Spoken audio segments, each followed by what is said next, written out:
Hey review family, keep it tight. My name is Jay Morris, reviewing music for the love of music, and welcome back to the metal Tempest.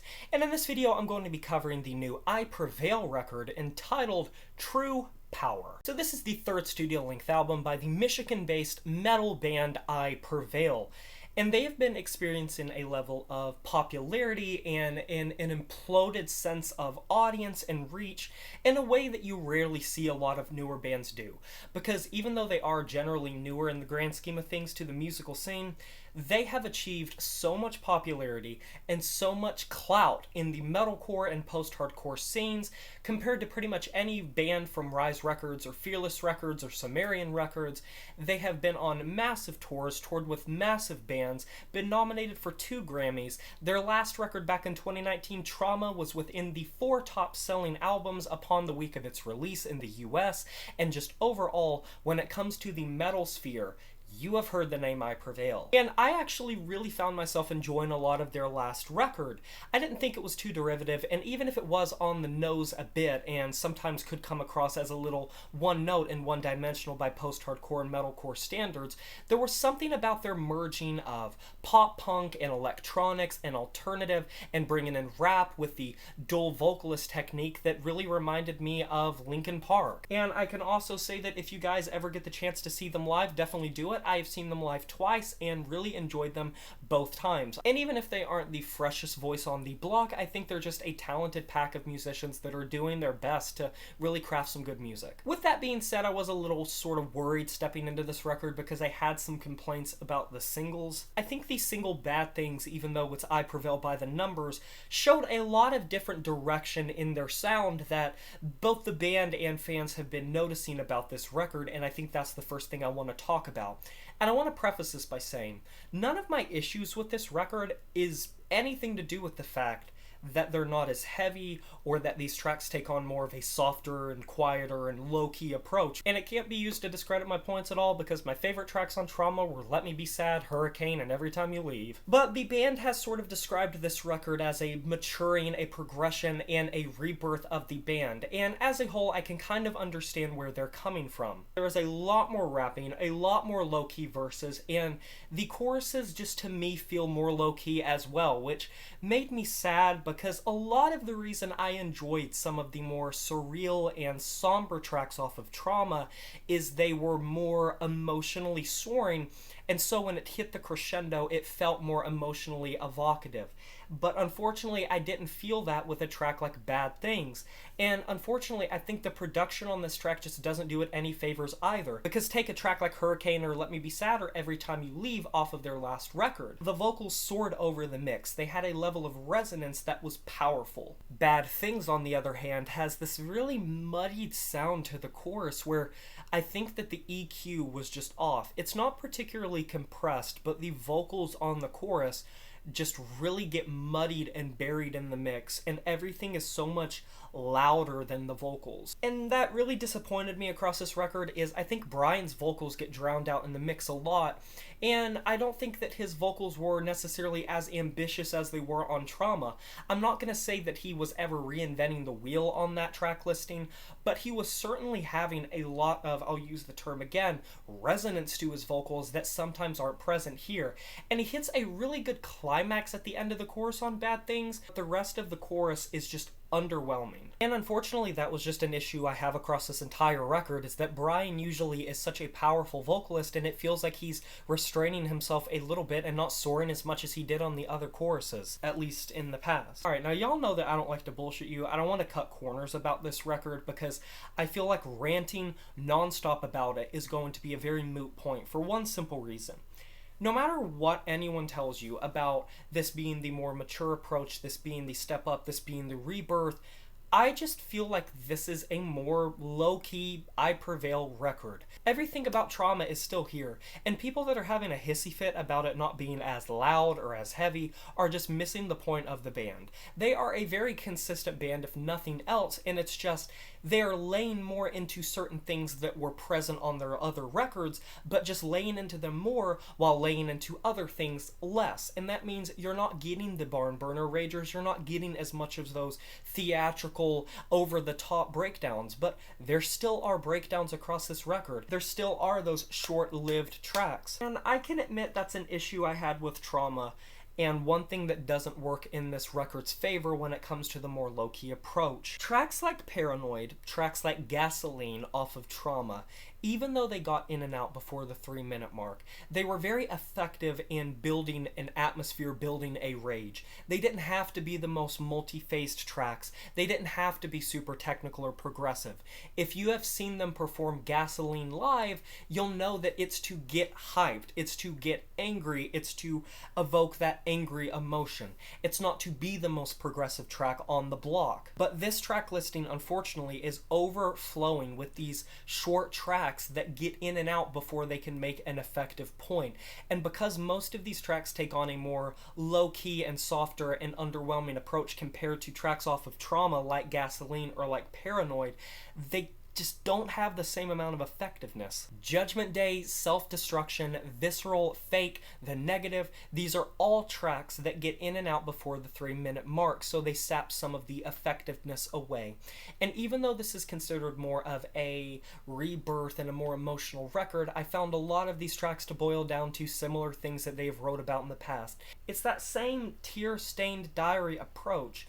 But unfortunately, I didn't feel like some of these lyrics were as emotionally powerful as they were across Trauma. And I hate comparing it so much to Trauma, but it's difficult when many of these tracks just feel like desaturated versions of Trauma without the same emotional impact. And I don't want to play around and be a reviewer that says that this record is so diametrically opposed to anything the band has ever written or is so forward-thinking for their style. At its core, these tracks are all still these pop-punkian, post-hardcore, metalcore tracks with choruses that attempt to reach a climax, and Eric's vocals being very gruff and confrontational and in your face. Which, even though I do appreciate him and like him as a rapper, and I think that more people underrate him for his rapping compared to his unclean vocals, I still think that he's a little too forceful on certain tracks here, where the energy just has a mishmash compared to his energy. So if a more low-key verse is sort of playing out with a mounting percussion and more of a low-key riff, a little bit more atmosphere, and he's rapping with this pace and this rhythm like he is trying to blurt out these words to you, I understand it could be a statement occasionally, but when that problem is littered across this entire record, it starts to become a noticeable issue. They're playing by their own formula and numbers, but doing so in a way that perhaps doesn't feel fully fleshed out in the way that I might like. The first track and the second tracks are examples of the synth-laden, heavier metalcore post-hardcore tracks. And both of these tracks, like listening to just the start of this record, should give people an indication that this isn't like it's a massive step down in volume. They're still loud, especially with the really just cliche vocal build-up to the epic breakdown. And it just feels like it's not as satisfying of a payoff as I might have liked. Just not a fan of how Self-Destruction feels like a nu metal cliche reunion show, with the drum work feeling like it's pulled straight out of the 2000s, early 2000s nu metal scene and pretty much staying there throughout the entire track, and that's an issue when this track is so short. And tracks like Deep End and Long Live the King rely so heavily on the choruses that it feels like these tracks are less of a full unit that's working in tandem and more just playing to try to give you that groove of the chorus, that massive appeal of the chorus. And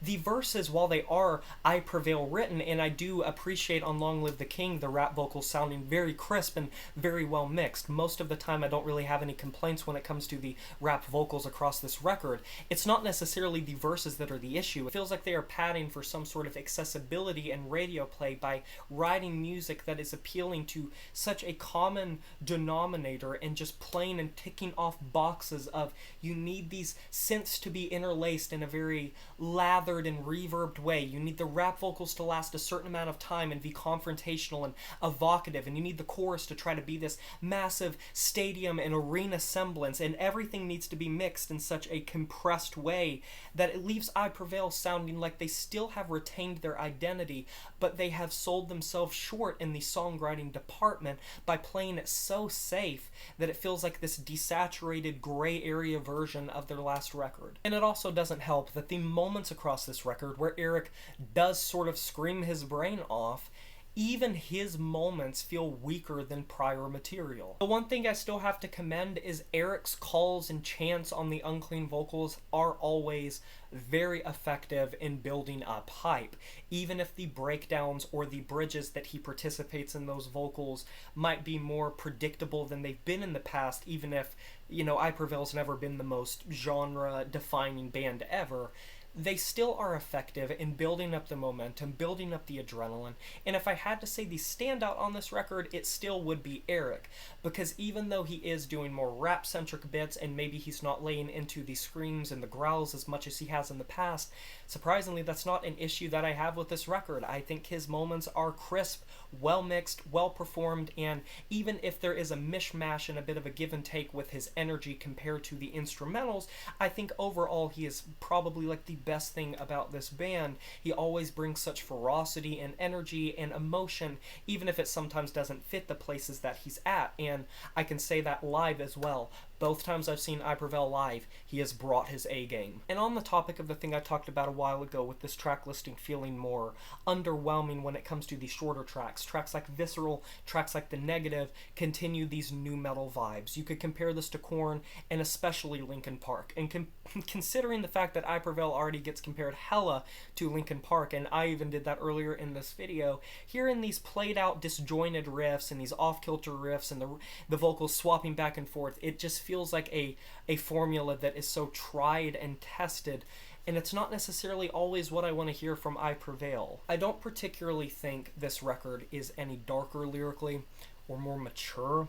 If anything, I think it's sometimes more cryptic, or maybe cryptic's not the right word, just formulaic, more on the nose compared to past works, because tracks like, I will go back and mention tracks like Bow Down off of Trauma, or Let Me Be Sad, or Hurricane, which have lyrics that while they are simplistic, they're extremely relatable and effective.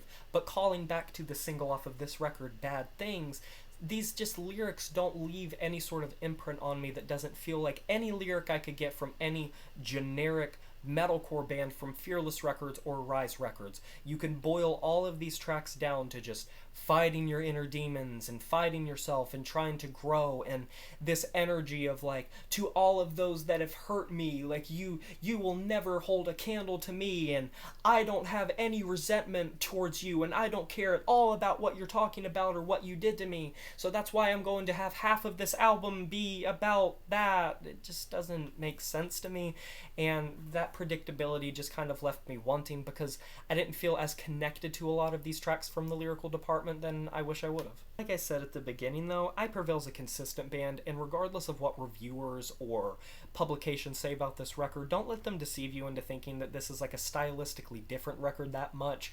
I just think it's a weaker record.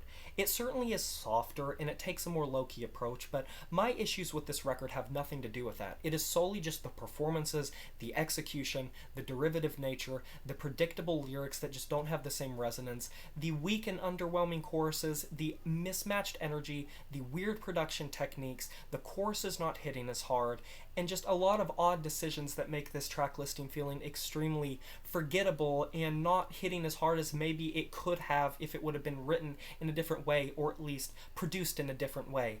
And I think fans of I Prevail will still like this record, and I certainly do. I'm feeling pretty neutral about it, and I don't hate this record. I just think it's weak and forgettable, and that's pretty much how I feel about it, and that's coming from someone who is a fan of this band.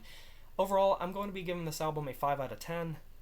And that is a wrap. Have you heard this new I Prevail record, True Power? If you have, let me know in the comment section below what you thought about it. I would love to discuss this record with you. Be sure to like this video if you enjoyed it, subscribe to join the review family today, and smash that notification bell to be notified of my future uploads. You know who it is. My name is Jay Morris, and I'm signing off saying farewell.